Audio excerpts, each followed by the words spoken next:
It's time for the Las Vegas Sportsline. Brought to you by Caesars Entertainment, where every guest is treated like Caesar and every visit is unforgettable. And it is the Wednesday edition of the Las Vegas Sportsline, back after being off yesterday with the Las Vegas Aces in action. Of course, we'll be off next week, or I should say tomorrow, for the 4th. And then a reminder, we will be off next week, as it's our vacation week. I'll be down in Del Mar, soaking up some sun. No horses. They won't start running for a couple of weeks, but Del Mar is still great, and vacation time for me during the All-Star break. Teddy Covers will be here in a moment. My name is Dave Cokin, in case I forgot to mention it. Ari Platinum's our producer. And it's Wednesday, our Caesars Entertainment Wednesday, which means the director of trading at Caesars is Jeff Davis, and he's with us right now. You can follow him on Twitter at @_junkyard. What's going on, Jeff? How are you, man? Oh, Dave, just another wonderful Wednesday. Lots going on, and, can't wait to talk about it. Well, let's get it started with the NHL, because the Golden Knights will figure into this conversation, and we'll talk about some of the top signings and what's been happening in the future market. It's a different animal than the NBA, that's for sure. But the NBA is centered on a few big names. The NHL is all over the place. And the thing that caught my attention right away is Carolina stepping up. This is not a franchise that's been known for having a history of spending big money to keep guys, but they kept their best player.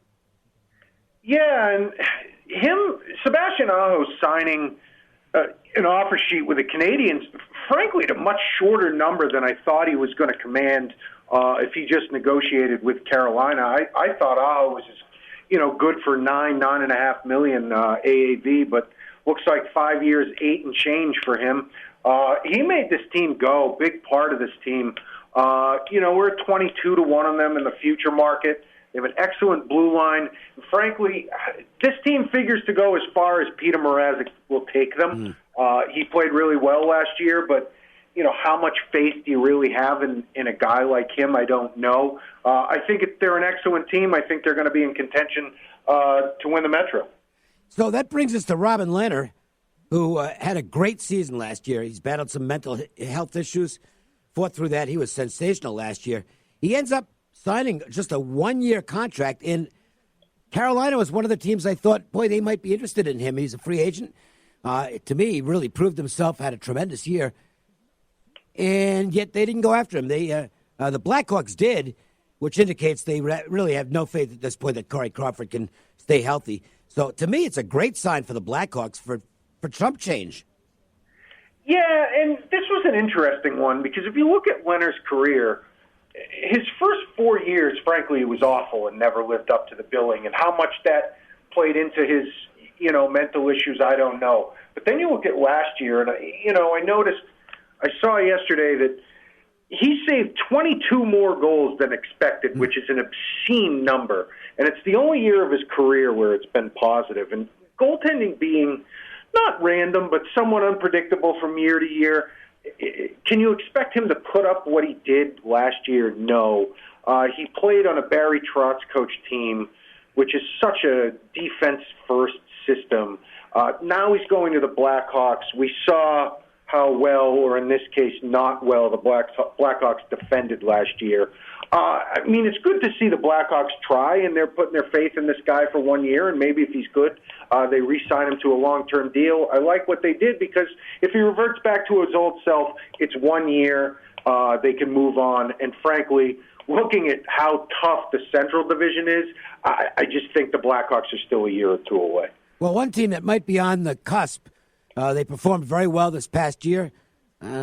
Controversial call might have doomed them in the San Jose series, the Colorado Avalanche, and they picked up a really good player, and they picked him up from one of their Western Conference rivals, Donskoy, now an Avalanche member, and I think this guy's an underrated player. Totally agree. He kind of got, he gets lost in how good he is because of the guys around him on San Jose.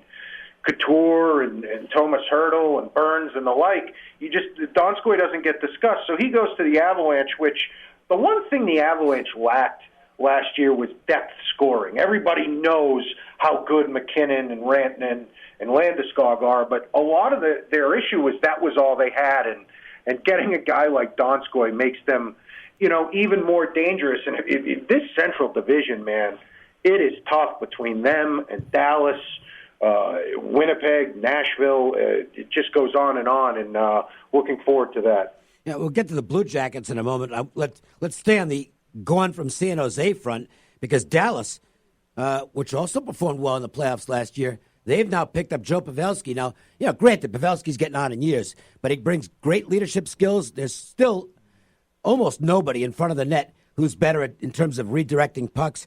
Big pickup for the Stars and another hit for the San Jose Sharks. Yeah, Dallas is in win mode now, and they should be after their performance in the playoffs last year. They just missed getting to the conference finals in what was really a great series against St. Louis. I saw this news on Sunday night that they were going to sign him. I'm buying into what they're doing. I took some 30-1 in the future market when I saw it. And not only did they sign Pavelski, they took a chance on Corey Perry from Anaheim. Guy's really declining. He's getting up there in age. But really, it only cost them $1 million and change to take a chance on a guy that, has a ton of talent, has won a cup, and, can only add to what Dallas already has. I mean, Ben, Sagan, Radulov, the kid Rupe Hintz, who came up late in the season, was incredible in the playoffs. He looks like he's the real deal. Right now, I think Dallas is the favorite in the Central. Well, not the favorite in the East are the Columbus Blue Jackets, who they went for it this past year. They could have been trading at the deadline. They decided not to. And look, they made a good run. They knocked off Tampa Bay, but came up short after that against the Bruins. I don't think we have to worry about them being favored next season. I don't imagine there's much future money coming in. Bobrovsky gone, Duchesne gone, Panarin gone, playoffs probably gone as well. Yeah, Blue Jackets figured to take a big step back. And you mentioned about the deadline, and we joked about it in the office as it was going on last year, that this team, they really should have gone all in because they had a lot of pieces. It just didn't work out. But we also all knew that by doing that, and if they don't win, it's going to set this franchise back a few years. Bobrovsky leaving, to me, is bigger than Panarin. Yeah, Panarin and Duchesne leaving, it's a big part of the offense, but if you look at what they have there, their first two lines are still excellent offensively. Josh Anderson, Pierre-Luc Dubois, Cam Atkinson. The problem is they go from Bobrovsky, who is a Vezina candidate every year, to Jonas Korpisalo. Jonas Korpisalo and Sergei Bobrovsky were the biggest price difference in the entire NHL in terms of what a price would be in the game, whether one was playing or the other. Guy can't muster a 90% save percentage, generally in good situations because he's only playing in back-to-backs against, maybe an off team. I just think we got disaster in Columbus this year, if you ask me. Let me ask you, though, on Bobrovsky. Is this potentially an Albert Pujols type of contract? And that, he's not young, and this is a 7-year deal. For a team that's really not that close right now. I was a little surprised as to where he went for how long. I look at it and I agree with you on the Pujols deal, and they definitely overpaid to get him, but I'm actually kind of high on the Panthers. They're in a tough division because you look up ahead of them, you've got Tampa, Boston, and Toronto, but this team's top two lines are excellent. Barkov, Dadno, and Huberdeau are as good as anyone. And then they just signed Brett Connolly from the Caps, who you don't really hear anything about, like Donskoy, because of all the players around him. He's a 20-goal scorer, and you put him with Mike Hoffman and Vinny Trocheck. It's a pretty formidable first two lines. They signed Anton Strawman from Tampa, which also goes a little bit unheralded. That helps them with some blue line depth, which, now they have 4 solid defensemen. I think that Florida thinks, that they can win, and they've got a really good core and nice pieces. And, if they think they can win in the next 2 or 3 years, the Bobrovsky contract is worth it. But again, like what Columbus did, if they don't win in the next 2-3 years, they're going to be in bad shape in 4 or 5 years from now. Jeff Davis, Director of Trading at Caesars Entertainment, joining us. Teddy Covers is now in studio. We're going to be talking college football shortly, but let's talk Golden Knights. They lost some pieces. This was inevitable. I think, all in all, they did pretty well. Although losing Belmar, I think that one's going to matter. The fourth line really was Belmar's line. and that's a big loss. Carpenter also gone. They re-signed Englund for another year, which surprised some people. What do you think about how things went for the Golden Knights? I still think how you rate their offseason is going to come down to whether or not they can sign Nikita Gusev, but I'll get to that after we talk about Belmar and Carpenter here. Yeah, they're two glue guys, real grit guys, and what's going to go unnoticed is Belmar and Carpenter was the second penalty kill unit, and they did a phenomenal job, and now they're both gone. Knights are going to have to find two guys to replace, their defensive abilities. As far as Englund goes, he's the hometown guy. He's the heart and soul of the team. Given everything that happened before last year, I totally get it and why they re-signed him, but frankly, he's just not a very good hockey player at this point. I would much rather them have the money and spend it on, make sure they re-sign this Jimmy Schultz kid that came from St. Cloud last year and, maybe groom a couple of the youngsters. But, sometimes you can't put a price on, a guy like Englund and what he means to the roster. Well, let's talk about Gusev. Are they going to – I would think they have a good chance to sign him, but they better. Well, they have to. From what I've heard, the Knights are in the vicinity of wanting to give him around $2 million. He's closer to $4 million. Supposedly, they've both agreed on a 2-year term. By all accounts, he's the best player in the world that's not currently playing in the NHL. And the Knights' biggest problem the last 2 years has been this third line. They've had two excellent lines, and then the fourth line is always excellent. And the third line just becomes the other three guys that happen to dress that night. They never get any production there. And being able to put Gusev with Tuck would be incredible. But another thing to look at, if they can't sign Gusev, they've gotten rid of Haula, and now they've got another big giant gap in the third line, which is going to be a problem. And, I think they need to do what's done. And, if all they can get is a case of hockey pucks and a few sticks for Ryan Reeves and his giant contract, then you got to get rid of him. Yeah, the guy makes $2.8 million. He plays 11 minutes a game. Great guy, led the league in hits last year. But, how much production do you get out of a guy at that salary? You need more. Yeah, I don't know that there'd be any takers for Reeves at almost $3 million. Where's the future market settling with all the moves that are taking place? Who's getting bought and who's getting sold?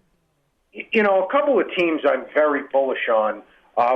They were at the bottom of the Metro last year, the Rangers and the Devils. And I figure this division is going to have a big shakeup. The Islanders, they just have to regress. The goaltending played too well last year.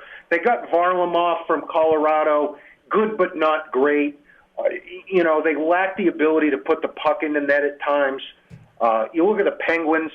They trade Phil Kessel to clear up some cap space. And, yeah, his time was done in Pittsburgh, but they used that cap space to get Brandon Tanev.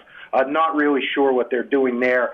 And you look at their defense core, it leaves a lot to be desired.